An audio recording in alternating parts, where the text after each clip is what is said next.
Avec leur science des explosifs et des canons, les membres du Gun Club n'ont qu'une obsession, prouver aux yeux du monde entier la suprématie des artilleurs américains.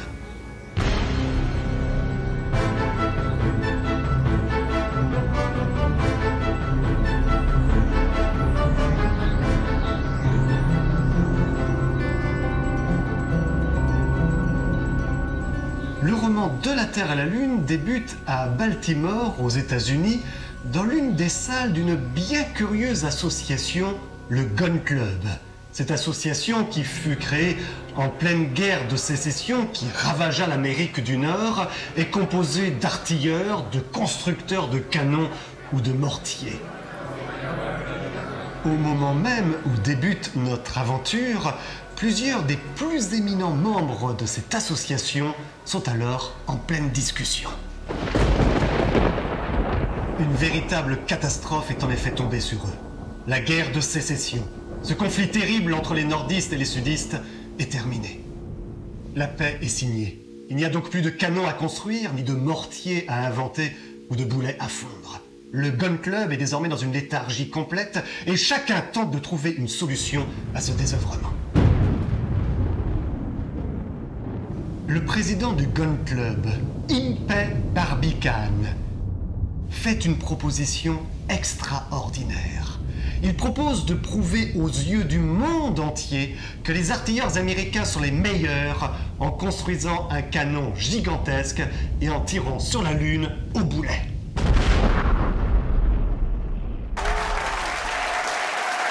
Le secrétaire du Gun Club, le bouillant Maston et toute cette assemblée s'enthousiasme. Établir une communication avec la Lune. Le thème est loin d'être nouveau et plusieurs auteurs ont déjà imaginé une telle expédition. Jules Verne est le premier à tenter de rendre crédible ce voyage vers l'astre des nuits et le roman De la Terre à la Lune est intégralement consacré aux préparatifs de cette incroyable aventure. Jules Verne se documente et surtout rencontre des scientifiques qui vont l'aider dans ses calculs et les choix techniques. Le site choisi par Jules Verne pour installer sa base spatiale d'où décollera son obus est ainsi situé en Floride, dont il faut noter qu'il est à un emplacement très proche de celui choisi par l'agence spatiale américaine, la NASA, un siècle plus tard avec l'installation de Cap Canaveral. Si les difficultés astronomiques, mécaniques, topographiques sont résolues, restait la question de l'argent. Le président Barbicane prit le parti d'en faire une affaire d'un intérêt universel. Une souscription fut ainsi ouverte au monde entier et le résultat fut au-delà de toutes les espérances avec plus de 5 millions de dollars versés. Des milliers d'ouvriers sont employés pour construire la base de lancement du boulet lunaire. Des usines sont établies. Les moyens mis en œuvre par Barbicane et les artilleurs du Gun Club sont considérables pour couler dans le sol les 68 040 tonnes de fonte afin de créer un canon de plus de 270 mètres de long et de près de 3 mètres de diamètre intérieur. Après des mois de travaux, le canon est prêt. L'équipe des artilleurs fait dignement dans le fond même du canon cette première étape de l'entreprise. Le festin fut particulièrement animé et bruyant et de nombreux toasts avec les meilleurs vins de France furent portés au globe terrestre et à la Lune. Cependant, alors même que tout est désormais prêt au tir du boulet sur la Lune, un télégramme va totalement bouleverser le projet de nos artilleurs. Le président du Gun Club, Impey Barbicane, lut ce courrier et quel que fût son pouvoir sur lui-même, ses lèvres pâlirent, ses yeux se troublèrent à la lecture des 20 mots de ce télégramme. Remplacer obus sphérique par projectile cylindro-conique, partirait dedans, signé Michel Ardan.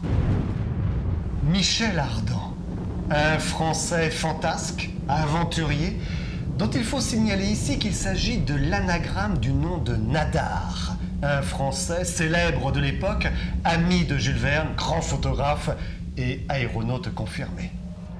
Avec l'arrivée de Michel Ardan, ce voyage vers la Lune change totalement.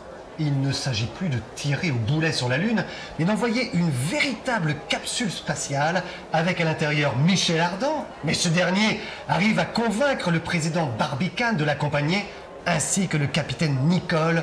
Ce dernier, farouche opposant à Barbicane, a en effet fait le pari, tenu par le président du Gun Club, que ce voyage ne pourra s'exécuter, et notamment que le canon éclatera lors du tir. Plus sérieusement, anticipant les méthodes employées aujourd'hui dans la conquête spatiale, les héros de Jules Verne font toute une série de tests, y compris avec des animaux, pour valider leur choix technique.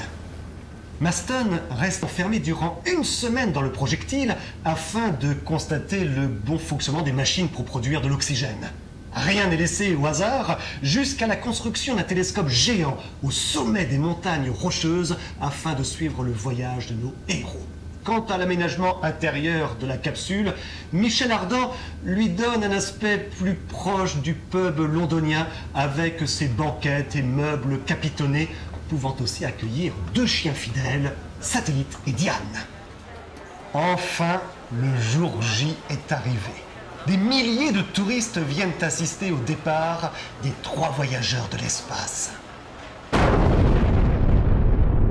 Une détonation épouvantable, inouïe, surhumaine se produisit instantanément. Une immense gerbe de feu jaillit des entrailles du sol. Le roman De la Terre la Lune se termine ainsi avec le départ de nos héros. Que deviennent-ils? Ont-ils résisté au choc fantastique du départ?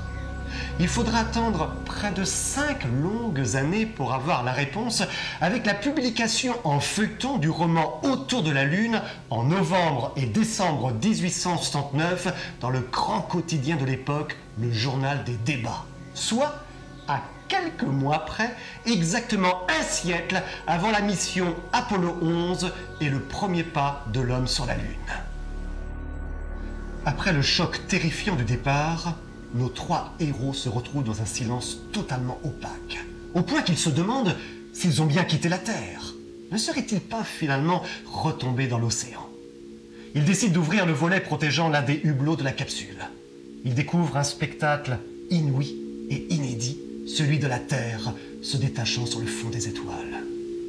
« Hurrah! Hurrah !» s'écrièrent d'une commune voix Michel Ardan, Barbicane et Nicole. Nicole, qui doit alors constater qu'il a perdu son pari. Et sous les yeux amusés de Michel Ardan, le capitaine versa les 9000 $ à Barbicane.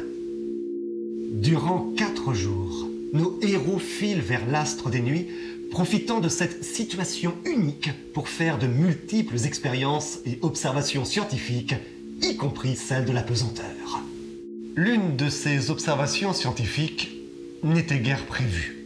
L'un des 2 chiens embarqués à bord n'a pas survécu au choc du départ et il y a nécessité à éjecter son cadavre dans l'espace. La surprise de nos héros est grande lorsqu'ils découvrent que le corps du chien, désormais aplati, déformé, suivait leur capsule en application du principe d'inertie et des lois de Galilée et de Newton. Le voyage ne se fait pas non plus sans danger. Un robinet mal fermé provoque en effet une surdose d'oxygène, les entraînant dans un tel délire qu'il pourrait être mortel. Heureusement, le capitaine Nicole comprit le danger et put fermer le robinet à temps. La Lune semble enfin désormais à portée de main. Et c'est alors que nos héros se rendent compte que leur trajectoire n'est pas bonne. Ils vont rater la Lune, ne faire que la raser et risquer ainsi de continuer indéfiniment leur voyage dans l'espace interplanétaire. Ils se mettent finalement en orbite et vont donc passer du côté de la face cachée de notre satellite. Comme chacun sait, nous ne voyons en effet depuis la Terre qu'une seule face de la Lune. De l'autre côté, la face cachée, par définition inconnue jusqu'à la conquête spatiale, est au XIXe siècle l'objet de nombreux fantasmes pour certains qui imaginent que la prétendue civilisation sélénite y serait précisément installée. Or, à l'époque de Jules Verne, de nombreuses personnes sont persuadées que notre satellite naturel est peuplé d'êtres vivants appelés les Sélénites. Le grand vulgarisateur de l'astronomie, Camille Flammarion, lui-même, écrira quelques années plus tard combien il est regrettable que ces voyageurs célestes n'aient pas même entrevu les Sélénites et n'aient rien pu nous apprendre des choses qui les concernent. Or, Michel Ardan veut justement constater si oui ou non la Lune est habitée. Malheureusement, au moment même où ils se mettent à survoler la face cachée, c'est la pleine lune. Donc du côté de la face cachée, c'est la nuit totale. Michel Ardan est désespéré. Pourquoi avoir fait ce voyage précisément au moment même de la pleine lune? Ils ont beau scruter, observer, rien n'y fait. Ils ne voient rien. Soudain, dans le noir de l'espace, ils aperçoivent une météorite fonçant droit vers eux. Que l'on s'imagine la situation des voyageurs. Ils sont muets, immobiles, les membres crispés, en proie à l'effarement. Le projectile semble prêt à le heurter, quand le globe de feu éclate comme une bombe, mais sans aucun bruit au milieu de ce vide. Des milliers de fragments lumineux allument et rayent l'espace de leur feu. Michel Ardan pousse un cri, l'invisible lune, visible enfin. Il leur semble alors apercevoir des nuages, des reflets de lumière sur des nappes liquides, des forêts immenses. Mais la lumière retombe aussitôt. Jules Verne nous entraîne malicieusement à la frontière des mondes connus et inconnus. Mais il ne nous fait que légèrement entreapercevoir le monde caché de la Lune, laissant notre imagination travailler. Je vous laisse bien entendu le plaisir de découvrir par vous-même les conditions dans lesquelles Jules Verne fait revenir ses héros sur Terre et le dénouement de cette incroyable aventure. Je me permettrai juste de faire remarquer cette étonnante prémonition de l'auteur. Après avoir plongé dans l'océan Pacifique, nos héros sont récupérés avec leur obus par un navire de la marine militaire américaine, tout comme le fera la NASA exactement un siècle plus tard, au retour des missions Apollo. Ces deux romans, si proches de la réalité future, ont assuré à eux seuls, à Jules Verne, l'image d'un auteur visionnaire et pour certains, le statut de père de la science-fiction.